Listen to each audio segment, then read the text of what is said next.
Hello, the name of our programming language is TinyPyC. As the name suggests, we have taken features from popular programming languages like Python and C. Coming to the key features of our programming language, we have used very generic keywords so that a beginner can easily learn and code in TinyPyC. We have two types of data types, integer and bool. A variable, the data type of a variable can be changed at runtime. The compiler is written in Java using Antler, and the runtime is written in Python. Coming to the design of our language, the high level code has an extension HPC, which is given as input to the Antler, which generates lexer and parser and the parse tree. So parse tree is visited node by the visitor class, which is again written in Java. It generates the corresponding intermediate code, which has an extension .bpc. It is given as input to the interpreter, which is written in Python, which finally executes the program. Coming to the execution part, like how a person can execute his program written in TinyPyC, So there are two steps. First is the compilation and the second is the running. So we are providing the jar file for the Antler, which takes as input the high level code and generates the corresponding intermediate code.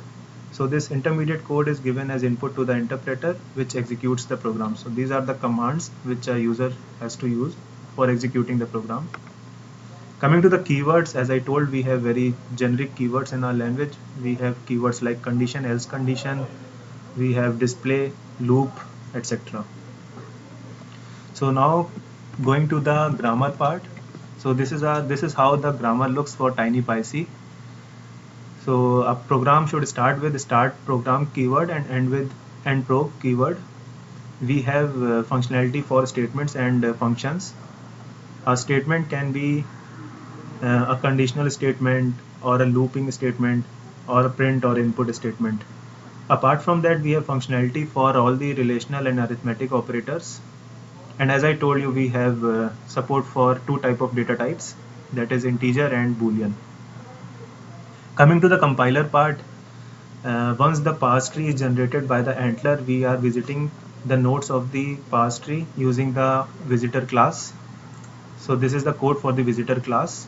It visits the nodes of the parse tree and generates the corresponding intermediate code. So this is the complete code of our visitor class. Going back to the PPT.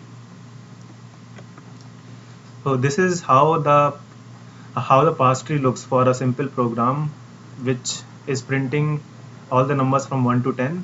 This is the start probe keyword. It is then we are initializing I with 1, j with 10, and this is the looping part which loops from 1 to 10. Coming to the intermediate part. So intermediate part, like in the intermediate code, we are using stack based machine for all the operations, and we are maintaining symbol table for all the scopes. Like we have a symbol table for functions, for main program, for loops, and for conditional statements. So going to the intermediate code. So this is how the intermediate code looks. So we have a symbol table, we have functionality for all the opcodes. So now after this, let me go back to the PPT.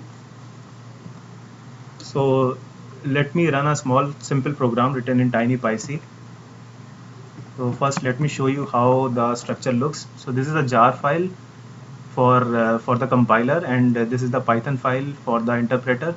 This is a simple program for factorial of a number. It uses recursion. So I'll show you how the high level code looks. This is how it looks. So basically it follows the syntax of combination of syntax from the languages like Python and C. Coming to the compiler part. So this is the command to run this high level code. So once I execute this, I get the string of the parse tree, and as you can see, we are not getting any errors. So it means the program is successfully compiled. Going to the directory structure, we can see like we have a intermediate code with BPC BPC extension. Coming back to the execution part. So this is the command for interpreter. We are giving this intermediate code as input to the interpreter. which executes the program. So this is for the factorial of a number. I give as input as 6, so it generates the factorial. So factorial of a number is 720. Going back to the PPT, so now this is a simple program for conditional statements. We have support for condition, else condition, and else. After that, this is a simple program for nested loops. Coming to the scoping part, like we are maintaining both the global and the local scope. All the variables inside a function are local to it. If a function wants to access a global variable, it has to use the keyword globe colon to access the global keyword, to access the global variable. So in this program, as you can see, the output will be 710. This is so because we are displaying I, which is local to func1, and then we are displaying globe I, which is modified in func2 to 10, and as it is a global variable, it is changed to 10. Going to the recursion part, I already demonstrated how the recursion of a factorial works. So this is a sample code, and this is the corresponding intermediate code. So like for the data structure, we have implemented stack. So in the as the stack has the feature of LIFO, last in first out. So similarly, we have implemented 3 key operations in stack, which are pushing an element to the top of the stack, popping an element from the top of the stack, and peeking at the top of the stack, which returns the topmost element in the stack. So that's it.